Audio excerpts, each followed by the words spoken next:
Hey, do you remember playing Animal Forest on the Gamecube? No, you probably remember playing Animal Crossing on the Gamecube. Animal Forest was the Nintendo 64 version that got brought over for the Gamecube that most of us everywhere else played. In fact, if you didn't know, actually pretty cool, Animal Crossing is 32 megabytes.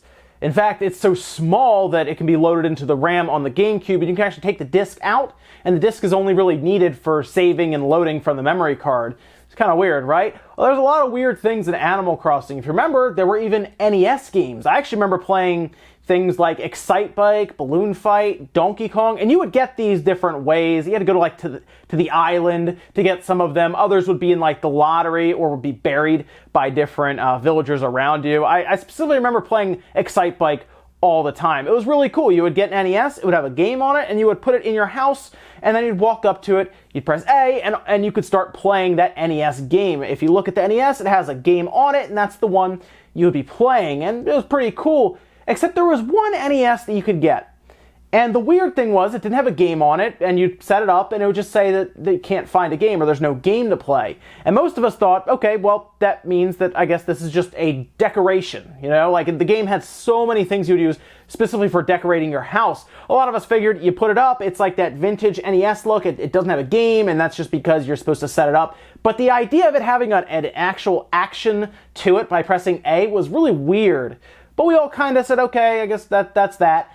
And until recently, very, very recently, a few days ago actually, someone decided to look into this and found that when you press A in front of that NES, it's actually looking for an NES ROM. Specifically, what you're pressing A in front of is an emulator, and it's actually trying to open a ROM file that could be located on your memory card. This was actually done by security researcher James Chambers. He posted on his GitHub about their research looking through this, and they found that that is actually a call to the memory card, specifically looking for some sort of ROM file. Now, he was able to, through debugging and emulation, figure out how to point this action towards ROMs that they loaded up onto that memory card. They were able to load up Mega Man and Pinball, and even Battletoads apparently, through Animal Crossing. Now, there were some glitches and graphical errors and stuff, but he was able to work that out and get that figured out and was able to launch these games, and they played in Animal Crossing from that NES. And we might be trying to figure out at this point, what was this for exactly? What was the idea? Well,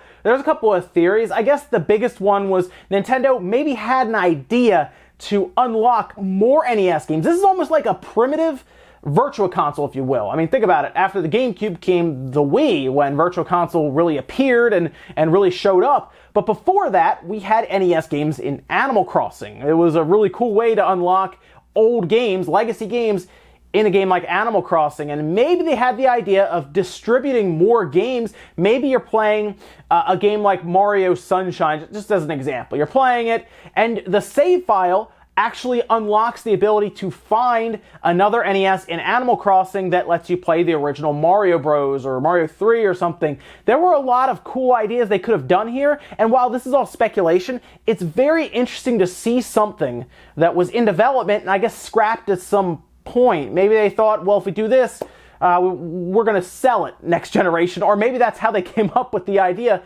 of the Virtual Console. Maybe this is kind of them looking at it and playing around with the idea ahead of time. There's also a chance that maybe there were certain promotional events they were going to do, and they would put the game file on your memory card while you were there, specifically for Animal Crossing. It's very interesting, but it's really funny to look at this, because this is like 17 years later, almost 2 decades later, that somebody finds that Nintendo probably had plans outside of those NES games that we already knew about, that we had already been playing on Animal Crossing, for maybe just custom ROM files that they're going to add for us. And the whole time, we've been looking at the NES as a cosmetic item, when really, every time we walk up to it and press A, we were trying to load up a ROM for the NES. Let me know what you guys think about this whole thing down in the comments. I thought it was just really cool. Seeing little retro bits like this come out and be found decades later or whatever, way after this stuff was like, you know, in the spotlight and everything with the GameCube and Animal Crossing. It's just really neat to me. We talked about like the Pokemon leak that came out about the prototype and everything. We see this. It's just fun to keep up on this stuff and think back to when we were younger and we looked at this NES and we said, oh, that's decoration. It was trying to load a ROM file the whole time. Thank you guys for watching. Make sure you like the video if you enjoyed it, dislike it if not, and I'll see you guys tomorrow morning, 8 a.m. Eastern Time for Newswave.